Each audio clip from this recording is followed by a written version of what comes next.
14 African nations still use the CFA franc, a currency created in colonial times and linked to France. Critics call it economic slavery. Supporters say it keeps inflation low. But here's the controversy. Why should African nations depend on France to print their money? Should Africa keep the CFA franc or break free with a new currency? Comment below. The 14 countries that use the CFA franc as their official currency are all former French colonies. The franc is pegged to the euro at a fixed exchange rate of 1-to-1. This means that the value of the franc is determined by the economic policies of the European Union.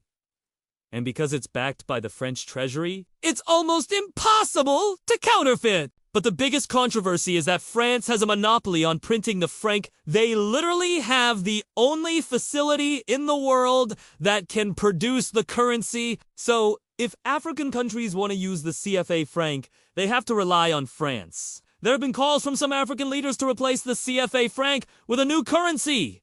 That would be based on a basket of African currencies. This would give African countries more control over their monetary policy and make them less dependent on France. But it's unclear if this will ever happen. What do you think? Should Africa get rid of the CFA franc? Let me know your thoughts in the comments below.